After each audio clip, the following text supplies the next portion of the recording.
Our channel does not promote any violent, harmful, or illegal activities.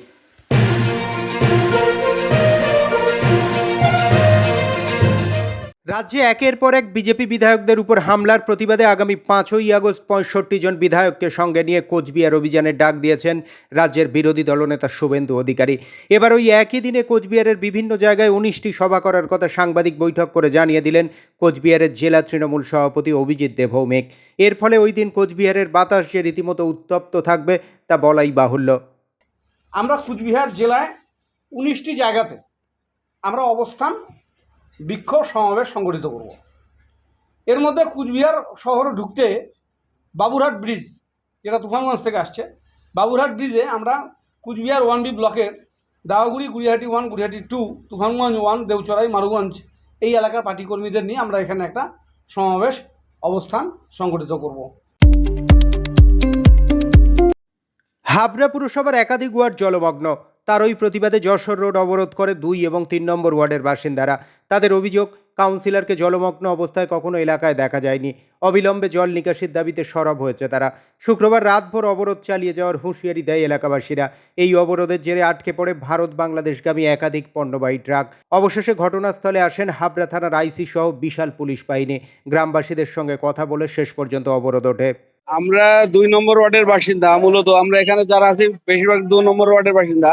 আমাদের মূলত এই জলবদ্ধতা আজকে 2 থেকে 5 বছর বেশি, কিন্তু এবার প্রচুর জল হয় এবং আমাদের এখানে প্রশাসন কি অন্ধ কারণে এই কালভারটা বন্ধ করে দুটো পিচের ড্রাম দিয়ে আমাদের পুরো 2 নম্বর ওয়ার্ডের জলটা যায় এই কালভার থেকে।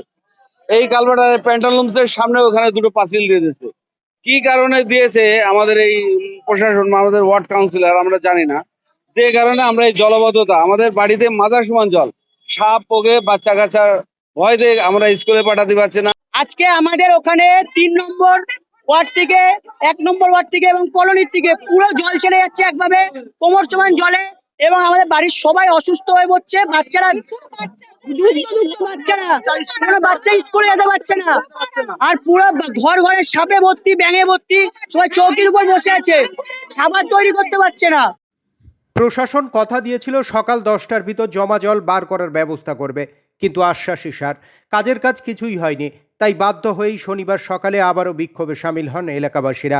তারপরই দাবাংয়ের ভূমিকায় দেখা গেল হাবড়া থানার পুলিশকে। অবরোধ তুলতে ধস্তাধস্তি এবং বেপরোয়া লাঠি চালায় বলে অভিযোগ স্থানীয়দের। এমনকি কয়েকজনকে আটকও করা হয়েছে। তাই পুলিশের ভূমিকা নিয়েই প্রশ্ন তুলেছেন বিক্ষোভকারীরা। বলছি তো এটা করার কথা ছিল, ওনারা করেনি। এবার আমরা সেটা বলছি কেন করা হচ্ছে না। তাই এবার আমাদের পাশে আমাদেরই দাদারা, আমাদেরই ঘরের লোক, আমরা সবাই এসেছি। এবার মেয়েদের গায়ে হাত দিতে পারছে না, তাই এরা কাপুরুষ, এরা ছেলেদের তুলে নিচ্ছে যেন মেয়েরা যেন চুপ করে থাকে। এরা কাপুরুষ, এরা কিচ্ছু করতে পারবে না। প্রায় 2 কোটি টাকার ব্রাউন সুগার সহ 3 দাগি আসামিকে গ্রেপ্তার করল ইংরেজবাজার থানার পুলিশ।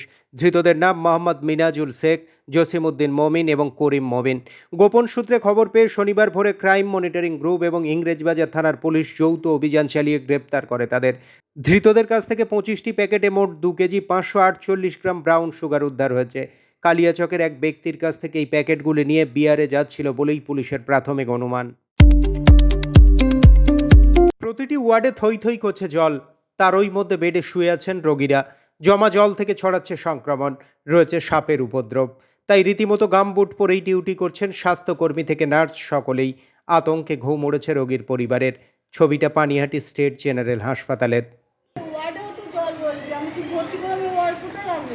রোগীর কি হয়েছে দিদি? ও, তো ফেরত নিয়ে যাচ্ছেন? উত্তর 24 পরগনার বনগা বাগদা রোডের উপর যাত্রীবাহী একটি বাস রায়পুর এলাকায় নিয়ন্ত্রণ হারিয়ে রাস্তার পাশে থাকা একটি গাছের সজোরে ধাক্কা মারে। আওয়াজ শুনেই ছুটে আসে স্থানীয়রা। এই ঘটনায় 20 জনেরও বেশি যাত্রী আহত। আহতদের উদ্ধার করে বনগা মহকুমা হাসপাতালে নিয়ে যাওয়া হয়। গাড়ির চালক আটকে পড়ে বাসের ভিতর। খবর পেয়ে ঘটনাস্থলে আসে বনগা থানার পুলিশ। স্বাভাবিকভাবেই এই ঘটনাকে কেন্দ্র করে ব্যাপক চাঞ্চল্য ছড়িয়েছে গোটা এলাকায়। আমরা আসছিলাম এজেন্সি থেকে, তো যখন এই পজিশনটা আসি আমি শুনলাম পরে একটা বাস নাকি রানিং যাচ্ছিল। রানিং আসার পর ড্রপ খেলো, ড্রপ খেয়ে পুরো মাঠের দিক ঢুকে দিল, বাসে ধাক্কা খাই। আমি দাঁড়িয়েছি, গেছিলাম, আমার বেশি কিছু লাগেনি, কিন্তু সবাই গুরুতর অবস্থা। এখন পরিস্থিতি ড্রাইভারের খুব খারাপ, বাসের সাথে লেগেছে, এখনো বের করা যাচ্ছে না। প্রশাসন এসছে। নির্জন ফাঁকা মাঠে তরুণীর রক্তাক্ত দেহ উদ্ধার, মুখ ঢাকা ওড়নায়, মাথায় এবং শরীরে একাধিক আঘাতের চিহ্ন। মালদার মোথাবাড়ি গঙ্গাপ্রসাদ গ্রামের কাছে অজ্ঞাত পরিচয়হীন ওই তরুণীকে পড়ে থাকতে দেখে এলাকায় ব্যাপক চাঞ্চল্য ছড়ায়। পরে খবর পেয়ে মোথাবাড়ি থানার পুলিশ এসে দেহটিকে উদ্ধার করে ময়নাতদন্তের জন্য পাঠায়। পুলিশের প্রাথমিক অনুমান, তরুণীকে অন্য কোথাও খুন করে বডিটিকে এই নির্জন ফাঁকা মাঠে ফেলে যাওয়া হয়েছে। ইতিমধ্যেই তদন্ত শুরু করেছে পুলিশ। মালদার কালিয়াচক থানার হারুগ্রাম এলাকায় হাড়হিম করা ঘটনা। বিয়ের 1 বছরের মাথায় স্ত্রীর বিবাহ বহির্ভূত সম্পর্কের অভিযোগ তুলে গ্রামে বসে সালিশি সভা। সেখানে বিবাহ বিচ্ছেদের জন্য নগদ 2.25 লক্ষ টাকা দিয়েও শ্বশুরবাড়ির প্রতিশোধের মুখে খুন হতে হলো ছেলের বাবাকে। স্থানীয় সূত্রে খবর, মৃত তাজমল শেখ এবং তার ছেলে ফাহিম শেখ শুক্রবার সন্ধ্যায় জমিতে কাজ করে ফেরার সময় একদল সশস্ত্র দুষ্কৃতী তাদের ঘিরে ধরে। হাঁসুয়া দিয়ে এলোপাতাড়ি কোপাতে থাকে। এই সময় আশপাশের লোকজন তাদের বাঁচাতে এলে পালিয়ে যায় দুষ্কৃতীরা। রক্তাক্ত অবস্থায় দুজনকে মালদা মেডিকেল কলেজে নিয়ে গেলে তাজমলকে মৃত বলে ঘোষণা করে চিকিৎসকরা। এই ঘটনায় মেয়ের বাবা রাসিউল শেখ এবং তার এক আত্মীয় হাসনাত শেখের নামে থানায় লিখিত অভিযোগ দায়ের করেছে মৃতের পরিবার। ঘটনার পর থেকে অভিযুক্তরা পলাতক। আমার ছেলের বিহা দিয়েছে নুহারু গ্রামে, মেয়েটা ভালো নেই, মেয়েটার ভালোবাসা আছে, মেয়েটা বাড়িতে কহেরে ভাত খাবে না, ঝামেলা করে, ওর বাবারা ওর মারা ওর সবাই ই করে, করার পর আমাদের সমাজ পয়সা ছুটি ছাড়ান হয়ে যায়, করে আমার স্বামীকে পরে 2 লাখ টাকা লাগাইলে কি পরে 2 লাখ টাকা তোমাকে দিতে হবে। শুক্রবারের দিন বিচার হইলো, হইয়া শুক্রবারের দিন বিচার হলো, শনিবারের দিন আমাদের সমাজ বললো ঠিক আছে শনিবার আর রবিবারের সকাল 7টাতে লোকজনকে বৈশা বিচার সমাজে যে হবে সেটা একটা করে নিব, তোমরা সব মেনে নাও। বলো ঠিক আছে। কত টাকা হয়েছিল জরিমানা? 2 লাখ টাকা। স্বরূপনগরের চারঘাট পঞ্চায়েতের বিস্তীর্ণ এলাকা বর্ষায় জলমগ্ন। প্রতি বছর একই দুর্ভোগ পোহাতে হয় গ্রামবাসীদের। গ্রামের জমা জল ইছামতি নদী ও যমুনা খালে না পড়ায় এই ভোগান্তি। এবার জলমগ্ন এলাকা পরিদর্শনে গেলেন স্বরূপনগর ব্লক আধিকারিক এবং স্থানীয় পঞ্চায়েতের প্রধানরা। ব্লক আধিকারিক বিষ্ণুপদ রায়ের দাবি, আগামী 3-4 দিনের মধ্যেই বাঁধ কেটে জল বের করে দিলেই সমস্যা অনেকটাই মিটে যাবে। মানুষের দাবি হচ্ছে যে পাটগুলো কাটবার পরে বাঁধটা কাটলে খুব ভালো হয়। তো আমরা বাঁধ কাটবার জন্য ওনারা 3-4 দিন টাইম চেয়েছেন। আমরা বুধবার অবধি টাইম দিয়েছি যে আপনারা বুধবারের মধ্যে মাঠে আপনাদের পাট বা বিভিন্ন ফসল যা আছে সেটাকে কেটে আনুন আগামী বুধবার, এবং তার আগেই যদি চাষিরা তাদের উৎপন্ন ফসল ওখান থেকে বাড়ি আনতে পারে তারা আমাদেরকে ইনফর্ম করবে। সেইভাবে আমরা যাব, বাঁধ কাটবো, সাঁকো করব, যাতে ওখানকার মানুষের কোনোরূপ সমস্যা না হয়। এবার নাবালিকাকে ধর্ষণের অভিযোগে ভিন রাজ্য থেকে এক যুবককে গ্রেপ্তার করল মিনাকা থানার পুলিশ।